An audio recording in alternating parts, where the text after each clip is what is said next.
नमस्कार स्टूडेंट्स, कैसे हैं आप सब लोग। आज हम लोग the most important current affairs के बारे में यहां पर चर्चा करेंगे। हालांकि ये न्यूज़ बिल्कुल भी सुनने में देखने में अच्छी नहीं लग रही है। आपने पिछले 1 से 2 दिनों में इसके बारे में बहुत सारे न्यूज़ आर्टिकल्स वगैरह देखे होंगे, बहुत सारे रील्स वगैरह देख ली होंगी, वीडियोस देख ली होंगे। तो आपने देखा कि किस तरीके का भयावह दृश्य हमारे भारत के उत्तराखंड के उत्तरकाशी में देखने को मिल रहा है। यहाँ पर इन डेप्थ एनालिसिस में बताऊंगा तुम्हें कि यहाँ पर क्या क्या मुख्य कारण रहे कि ऐसी आपदा, ऐसी त्रासदी, इस डिजास्टर को हमने फेस किया। एक्चुअली में मैं कहूं तो इसका अभी कोई ठोस कारण गवर्नमेंट की तरफ से या भारतीय मौसम विभाग की तरफ से नहीं आया है, बट हम सारे कारणों पर चर्चा करेंगे। प्रीलिम्स के पॉइंट ऑफ व्यू से भी चर्चा करेंगे, मेंस के पॉइंट ऑफ व्यू से भी चर्चा करेंगे। टू द पॉइंट एनालिसिस रखूंगा, बट इन डेप्थ रखूंगा। आप कभी भी फ्यूचर में ऐसी आपदाओं के बारे में, भगवान ना करे कि आप न्यूज पढ़ो या न्यूज सुनो या न्यूज देखो, बट अगर ऐसा कोई आर्टिकल आता है तो आपके समझ में आना चाहिए कि ऐसी घटना वहीं पर क्यों घटित हुई, राइट। तो सबसे पहले यहां पर एक एक करके आपको सब चीजें टू द पॉइंट बताऊंगा। प्लीज पूरा वीडियो ध्यान से देखिएगा और मैं तो कहूंगा कॉपी और पेन लेके बैठिए, सारे इंपॉर्टेंट एस्पेक्ट्स जो हैं उनको नोट करिए। यहां पर आप देखोगे द हिंदू का आर्टिकल है उत्तरकाशी फ्लैश फ्लड हाइलाइट्स। तो यहां पर आपने देखा किस तरीके से उत्तरकाशी के अंदर यहां पर जो धरौली गांव था, वो गांव का गांव किस तरीके से यहां पर पूरी तरीके से बर्बाद हो जाता है, तबाह हो जाता है। कितने सारे लोगों की जान चली जाती है, 100 से ज्यादा लोग जो हैं वो अभी भी लापता हैं। इवन इंडियन आर्मी का एक बेस कैंप भी यहां पर था, वहां से भी हमारे कई सोल्जर्स लापता हैं। ठीक है, तो अभी शुरुआत करते हैं इसकी एक वीडियो की। आपने ऑलरेडी इसके बारे में वीडियो देख लिया होगा, तो पहले शांति से बस इस वीडियो को देखिए। डाउन टू अर्थ से ये मैं वीडियो आपको दिखा रहा हूं।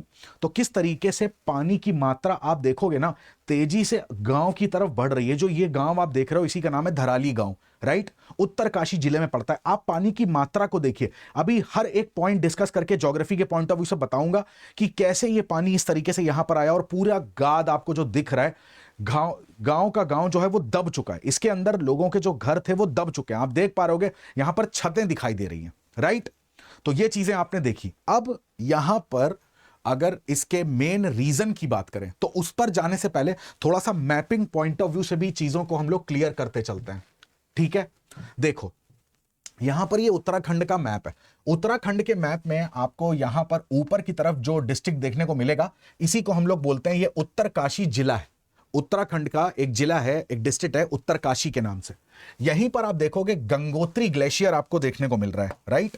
यहां पर आप देखेंगे कौन सा ग्लेशियर है जिसका नाम है गंगोत्री। गंगोत्री से ही नदी का उद्गम होता है गोमुख के पास से, जहां से हम उस नदी को बोलते हैं ये है हमारी भागीरथी नदी, राइट।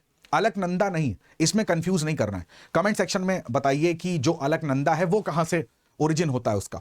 तो यहां पर आप देखोगे कि भागीरथी का यहां से ओरिजिन हुआ। ठीक है, भागीरथी इस तरीके से रिवर फ्लो होती है। यहां पर एक और रिवर है जिसका नाम आपको ध्यान रखना है, और वो है खीर गंगा रिवर। ठीक है, अभी मैं बताऊंगा कि खीर गंगा के बारे में यहां पर चर्चा क्यों हो रही है।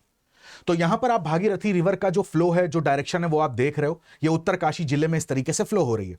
इसी की एक समझ लीजिए हेल्पिंग रिवर, ट्रिब्यूटरी कह लीजिए, उसको बोलते हैं खीर गंगा, राइट। तो अभी आपको उत्तरकाशी जिले की लोकेशन पता चली, गंगोत्री ग्लेशियर पता चला, और यहां से भागीरथी नदी के बारे में आपको पता चला। ठीक है, अब देखो यहां पर ये एक मैप है। इस मैप को हमें समझना बहुत जरूरी है। यहां पर देखिए, ये आपको जो रिवर दिख रही है, ये भागीरथी रिवर का फ्लो आपको इस तरीके से यहां पर दिख रहा है। यहीं पर एक गांव पड़ता है जिसका नाम है हर्षिल। हर्षिल के पास यहां पर एक इंडियन आर्मी का कैंप पड़ता है। यहां पर एक गांव पड़ता है जिसका नाम है धराली। हर्षिल का नाम आपने सुना होगा, धराली का नाम सुना होगा। और ये टाइम चल रहा है, जैसे आप देखोगे कि पीक टाइम है, थोड़ा सा मॉनसून का टाइम है, बट यहां पर टूरिज्म जो है वो अच्छा खासा है। हालांकि समर्स की अगर कंपैरिजन में बात करें तो उतना नहीं है, बट फिर भी ठीक ठाक है। यहीं पर थोड़ी दूर पर आपको 4 किलोमीटर, धराली से केवल 4 किलोमीटर की डिस्टेंस पर हर्षिल आर्मी कैंप भी दिखेगा। अच्छा, यहां पर आप एक डॉटेड लाइन को गौर कर पा रहे हो। ये डॉटेड लाइन है और एरो बना हुआ है इस तरीके का। तो यहां पर आपको ये जो डॉटेड लाइन है ना, बेसिकली इसी लाइन को बोल रहे हैं, ये है हमारी खीर गंगा, राइट। इसको बोल रहे हैं खीर गंगा। तो इसका ओरिजिन यहां पर कहीं किसी ग्लेशियर से होता है। तो यहां से खीर गंगा जो है वो अपनी पानी की मात्रा लेके कहां पहुंचती है, वो पहुंचती है भागीरथी रिवर पे। तो भागीरथी रिवर में अपना भी वाटर डिस्चार्ज करती है, जल विसर्जित कर देती है। अब सुनो ध्यान से, इसमें क्या होता है।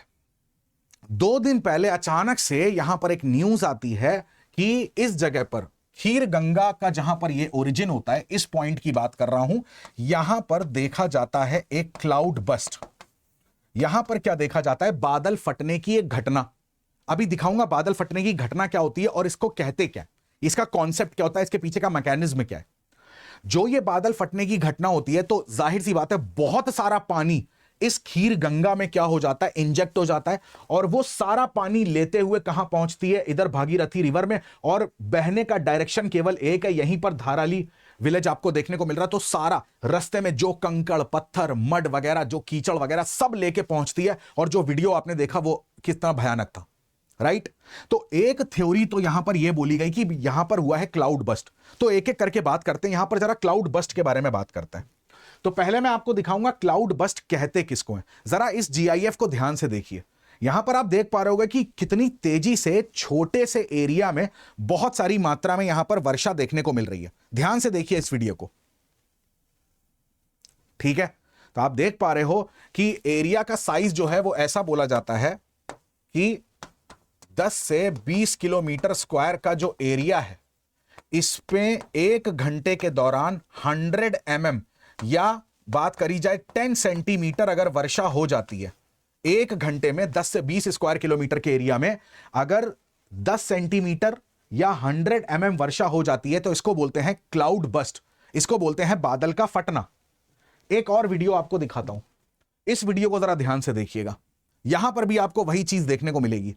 तो किस तरीके से देखोगे, बादलों से पानी छोटे से एरिया में एकदम भयानक रूप से गिर गया, बहुत ज्यादा मात्रा में यहां पर अचानक से पानी यहां पर आप देखोगे तो डिस्चार्ज हो जाता है, राइट। इतनी चीज समझ में आ रही है? चलो, अगर इतनी चीज आपको समझ में आ रही है तो यहां पर हम लोग जरा क्लाउड बस्ट के बारे में देखते हैं।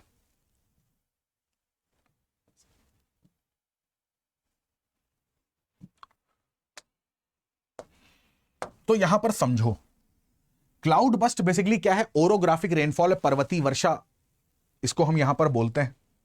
तो ये हो कैसे रहा? आप देखो, जो वायु आ रही है बेसिकली जो गर्म एयर है, राइट। तो गर्म एयर इस तरीके से आपने प्रेसिपिटेशन का, वर्षा का बेसिक कॉन्सेप्ट आपने, मैं उम्मीद करता हूं कि आपने पढ़ा होगा। तो इस तरीके से जो ये गर्म एयर होती है, जो हॉट वार्म एयर है, तो बेसिकली वो अपने अंदर जलवाष्प को ग्रहण करने की क्षमता होती है, क्योंकि उसके मॉलिक्यूल्स क्या होते हैं? दूर दूर होते हैं। तो बीच में जो जगह खाली होती है, जिसके पास हाइग्रोस्कोपिक न्यूक्लियाई होता है, आर्द्रताग्राही नाभिक होते हैं। साधारण शब्दों में समझो कि इस गर्म हवा के अंदर क्षमता होती है वाटर वेपर को कंटेन करने की, नमी को कंटेन करने की। तो ये कंटेन करके आपस में इस तरीके से फ्लो हो रही है। अब अचानक से सामने कोई पर्वतीय ढाल पड़ जाता है, तो अब ये पर्वत का स्लोप क्या करेगा? अब हवा ऐसे तो निकल नहीं जाएगी, तो अब इसकी मजबूरी है कि इस ढाल के सहारे इसको ऊपर की तरफ उठना है। इस ढाल के सहारे इसको ऊपर की तरफ उठना है। जितना हवा पहाड़ के सहारे सहारे ऊपर की तरफ उठती है तो इसका टेम्परेचर क्या होता है? इसका टेम्परेचर होता है कम। तो जब इसका टेम्परेचर धीरे धीरे, हवा कैसी होती जा रही? ठंडी होती जा रही। पहले हवा कैसी थी? वार्म। जैसे जैसे हाइट कवर कर रही है तो हवा के तापमान में गिरावट आ रही है। जैसे जैसे हवा के तापमान में गिरावट आएगी, उसकी मॉइस्चर होल्ड करने की जो कैपेसिटी है वो भी कम होती जाएगी। तो अब इसके अणु पास पास आएंगे, तो जो वाटर वेपर है, जो जलवाष्प है, वो पास पास आएगा। यहीं पर होगा कंडेंसेशन, संघनन, और यहां पर क्रिएट होंगी पानी की बूंदें, यानी कि गैस से लिक्विड में वाटर वेपर जो है वो वाटर में कन्वर्ट होगा, ठीक है। तो यहां पर आप ऐसे समझो, एकदम सिंपल लैंग्वेज में समझा रहा हूं कि पहले आपने ये देखा कि इतने यूनिट हवा यहां पर आई, राइट। अचानक से हम क्या देखते हैं कि कुछ और गर्म हवा यहां पर एक ही पोजीशन पर, कई सारी गर्म हवा यहां पर आके इकट्ठा हो रही है इस पर्वत के ढाल के किनारे।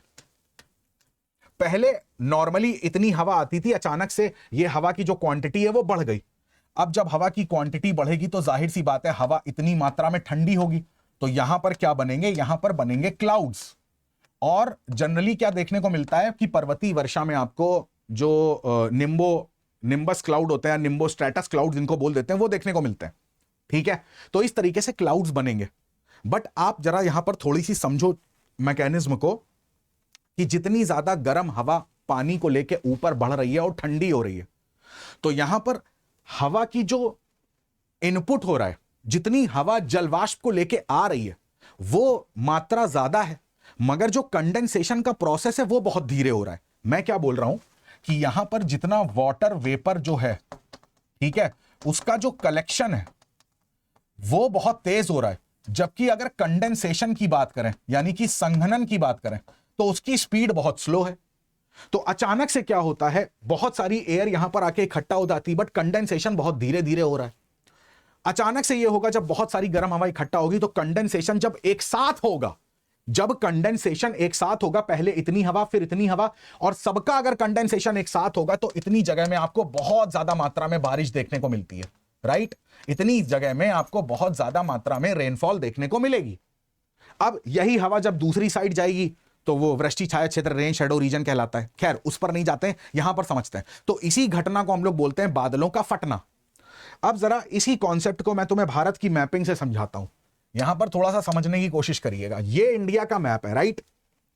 तो इंडिया के मैप में आपको देखो कि साउथ वेस्ट मानसून की, दक्षिण पश्चिम मानसून की बात करते हैं तो चाहे बंगाल की खाड़ी की शाखा हो, ठीक है, या फिर वो अरब सागर की शाखा हो, तो यहां पर क्या है, यहां पर है हमारे बड़े हिमालयाज, राइट। यहां पर क्या है, यहां पर आपको दिख रहे हैं हिमालयाज। तो सारी दोनों ब्रांचेस जो हैं वो हिमालय के पास जाके रुक रही हैं, उसके आगे तो हिमालय इनको जाने नहीं दे रहा है। अब इनकी मजबूरी है कि हिमालय की ढलान के ऊपर चढ़ना। तो जब ये हिमालय की ढलान के ऊपर चढ़ेंगी तो क्या कॉन्सेप्ट होगा, अचानक से अब यहां से भी वाटर वेपर खूब सारा आ रहा है, यहां से भी वाटर वेपर खूब सारा आ रहा है, गर्म हवा। जब बहुत सारी गर्म हवा पर्वत के ढाल के किनारे इकट्ठा होगी और वो ढाल में ऊपर चढ़ना स्टार्ट करेगी, तो कंडेंसेशन तो अपने स्पीड से हो रहा है, बट हवा बहुत सारी आ रही है, तो जलवाष्प वो बहुत सारा ला रही है। फिर अचानक से कंडेंसेशन हुआ और हमें क्लाउड बस्ट देखने को मिला। तो 1 घंटे के अंदर अगर 100 mm या 10 सेंटीमीटर वर्षा होती है तो इसको हम लोग क्लाउड बस्ट बोलते हैं, ठीक है। इतनी चीज मेरे हिसाब से आपको समझ में आ गई होगी। तो यहां पर क्या देखने को मिला कि यहां पर लोगों का कहना था, मतलब लोगों का क्या, जो मौसम वैज्ञानिक है उनका कहना, कि जो खीर गंगा है वहां पर हमको क्या देखने को मिला है, क्लाउड बस्ट। इस वजह से सारा पानी जो था वो मलबा, कंकड़ पत्थर, छोटे ईंटें, चट्टाने, मिट्टियां सब लेके पहुंच गया, और धराली विलेज में जो आज त्रासदी देखने को मिल रही वो देखने को मिली। बट फिर अचानक से जब यहां पर वर्षा की मात्रा को नापा जाता है तो वो 100 mm निकलती नहीं है। तो यहां पर एक दूसरी थ्योरी आती है। तो यानी कि क्लाउड बस्ट वाली जो थ्योरी थी वो फर्स्ट थ्योरी थी। अब यहां पर दूसरी थ्योरी आती है कि भाई यहां पर क्या हुआ ना, कि ग्लेशियर लेक आउटबस्ट फ्लो हुआ। यानी कि सेकंड थ्योरी में बोला जा रहा है कि यहां पर GLOF देखने को मिल रहा है। अब ये क्या होता है, जहां से खीर गंगा निकलती है यहां पर ग्लेशियर्स को बताया जा रहा है। अभी इनकी एग्जैक्ट सैटेलाइट इमेज सामने नहीं आई है, बट जैसे आप न्यूज़पेपर वगैरह में पढ़ोगे तो उसमें लिखा हुआ है कि खीर गंगा भी जहां से निकल रही, जो इसका सोर्स है, तो वहां पर आपको GLOF देखने को मिला। अब समझाता हूं ये क्या होता है, जरा ध्यान से देखिएगा। जब हम लोग ग्लेशियर लेक आउटबस्ट फ्लड की बात करते हैं तो ग्लेशियर लेक पहले क्या होती समझ लो, कि हमारे पास एक बहुत बड़ा ग्लेशियर है, वो धीरे धीरे धीरे धीरे क्लाइमेट चेंज के कारण, टेम्परेचर ज्यादा होने के कारण क्या हो रहा है, मेल्ट होता जा रहा है। तो इस ग्लेशियर से जो पानी निकल रहा है वो सारा पानी यहां पर डंप होता जा रहा है। तो एक जगह उसको ऐसी मिल गई कि वहां पर पानी इकट्ठा होता रहा। अब पानी जो इकट्ठा हो रहा है उसको सिर्फ एक चीज रोके हुए, और वो क्या है, उसी को हम लोग बोल देते हैं मोरेन। ये जो इस तरीके का स्ट्रक्चर आप देखते हो, लैंडफॉर्म देखते हो, उसको हम लोग मोरेन बोलते हैं। तो यहां पर खूब सारा पानी इकट्ठा होता जा रहा है, मगर मोरेन जो होते हैं ये इतने मतलब स्ट्रांग नहीं होते। तो अब जब पानी यहां से इकट्ठा होता जा रहा है, पानी इस तरफ फ्लो हो रहा है, ओवरफ्लो हो रहा है, तो पानी इस मोरेन पे क्या करेगा, प्रेशर अप्लाई करेगा। तो जब तक मोरेन इस पानी को रोक सकता है तब तक तो ठीक है, अदरवाइज जैसे ही ये मोरेन, इमेजिन करो कि ये यहां से टूट जाए, ब्रेक डाउन हो जाए, तो सारा पानी क्या होगा, नीचे जाएगा। अब पानी ढलान से ऊपर आ रहा है तो अपने साथ कंकड़ पत्थर, मड वड सब कुछ लेकर आएगा, और नीचे के जो भी गांव होंगे डाउन स्ट्रीम में, है ना, ढलान पे जो भी गांव आते होंगे, स्पीड हो जाएगी, पानी को और स्पीड मिल जाएगी, तो उसका फोर्स बढ़ जाएगा। तो इस तरीके से बहाता हुआ सारा जो मलबा है वो लेकर आएगा और गांव में आके पूरा तबाही मचा देगा। तो दूसरा रीजन यहां पर क्या बताया जा रहा है, ग्लेशियर लेक आउटबस्ट फ्लड का, कि मतलब जहां पर खीर गंगा आपको देखने को मिल रही है तो वहां पर इस तरीके का जो मैं बता रहा हूं आपको, कि यहां से सारा पानी किस तरीके से बढ़ा धराली गांव की तरफ। अब जैसे ये फ्लो आपको देखने को मिल रहा है कि डायरेक्शन ऑफ मड स्लाइड, और देखोगे मड कहां से, साफ यहां पे पता चल रहा है कि मड जो है वो हाइट से, ऊंचाई से और नीचे की तरफ आ रहा है। तो जाहिर सी बात है यहां पर आप देखो 12,600 फीट की हाइट, तो इतनी ऊंचाई से जब पानी आएगा तो उसमें ऑलरेडी स्पीड हो जाएगी, स्पीड बढ़ जाएगी, और पूरा मलबा रास्ते में जो कुछ आएगा वो अपने साथ लेकर आएगा।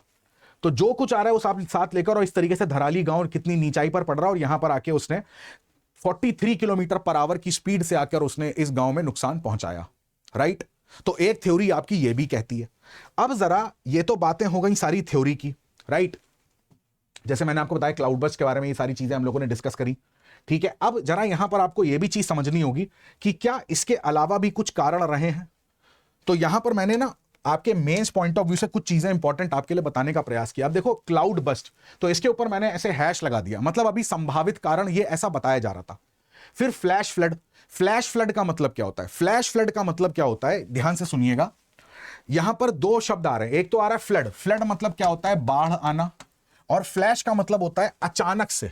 इसका मतलब क्या हो जाता है? अचानक से एक जगह पर वर्षा हुई और बाढ़ आ गई, वर्षा हुई, पानी भरा, बाढ़ आ गई। समझना दोनों चीजों को, एक जगह पर क्या हुई? वर्षा हुई, और फिर क्या हुआ? बाढ़ आ गई।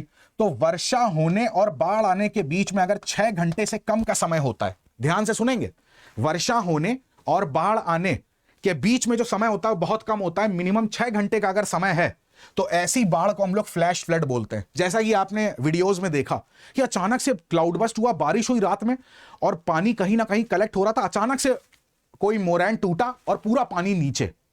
तो यह भी एक कारण, यहां पर फ्लैश फ्लड भी आज न्यूज में आपको मेंशन हो रहे होंगे।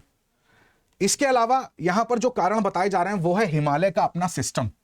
हमारे हिमालय कैसे हैं? जब भी हम ज्योग्राफी में हिमालय के बारे में पढ़ते हैं तो हम इनको बोलते हैं कि ये हमारे यंग फोल्ड माउंटेन्स हैं, युवा वलित पर्वत हैं, अभी युवा है हिमालय।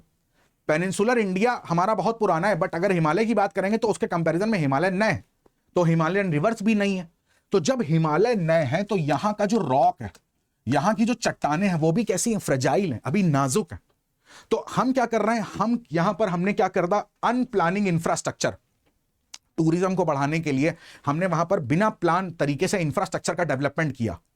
अब जब तुम ऐसी यंग जो रॉक्स हैं उन पर बड़े बड़े से इंफ्रास्ट्रक्चर, होटल, रेस्टोरेंट, ये सब बनाते चले जाएंगे, तो हर रॉक की अपनी एक कैपेसिटी होती है उस प्रेशर को बर्दाश्त करने की, तो हमें उतना नहीं करना चाहिए। तो हिमालय के इकोसिस्टम को हमें समझना पड़ेगा, उसके बाद आप वहां पर कोई प्लानिंग करिए, एक मतलब प्लानिंग करने के बाद कोई इंफ्रास्ट्रक्चर बनाइए।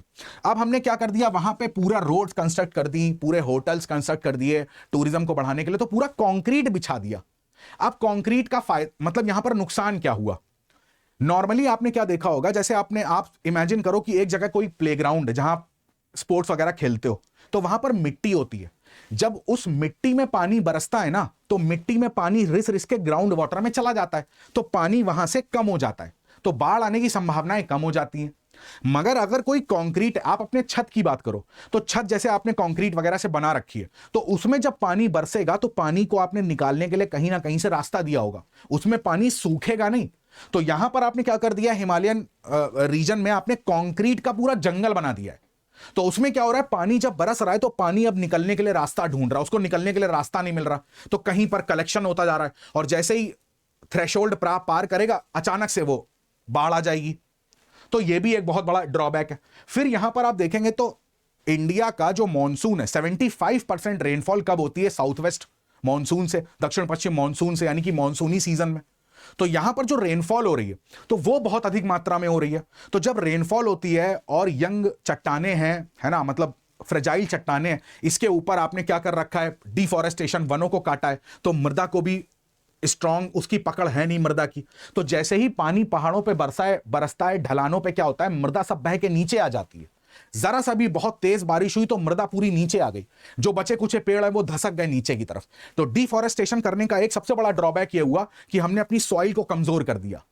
तो यहां पर आप देखोगे रेनफॉल से क्या हो रहा है, और दूसरा ओरोग्राफिक रेनफॉल है और पर्वतीय वर्षा है, तो ढलानों से जब पानी नीचे की तरफ रिसेगा तो और स्पीड पकड़ लेगा, और जितनी ज्यादा वर्षा होगी तो यहां पर लैंडस्लाइड होने के चांसेस उतने ज्यादा बढ़ जाते हैं, क्योंकि हमने क्या करा है, वृक्षों की कटाई करी है कहीं ना कहीं।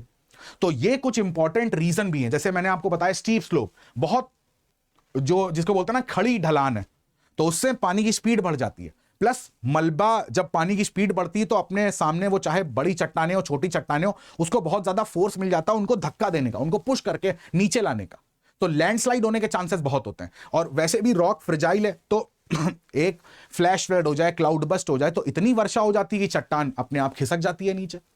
तो ये भी रीजन है। तो हमें थोड़ा सा प्लानिंग के साथ इंफ्रास्ट्रक्चर को मेंटेन करना है और थोड़ा सा हिमालयन इकोसिस्टम को ध्यान रख के वहां पर चीजें करनी है। अब देखो नेचर पे हमारा कंट्रोल नहीं है ना, कि मतलब हम उस पर कंट्रोल नहीं कर सकते, जो चीजें घटनाएं होनी है वो होंगी, बट कम से कम हम उन घटनाओं के प्रति अपने आप को अडेप्ट कर सकते हैं। तो अडेप्टिव मैकेनिज्म यही कहती है कि भाई डिजास्टर के प्रति रेजिलिएंट आपको बनना पड़ेगा, उसके रिस्क को रिड्यूस करना पड़ेगा।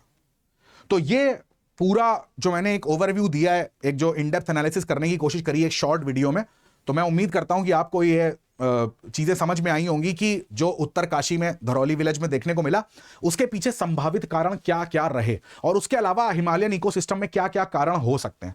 प्लेट टेक्टोनिक जोन है, तो आप देखोगे इंडियन प्लेट यूरेशियन प्लेट का टकराव होता है। ITSZ की बात करें तो एक तरीके का सीस्मिक जोन भी है वहां पे, तो इसका भी खतरा बना रहता है।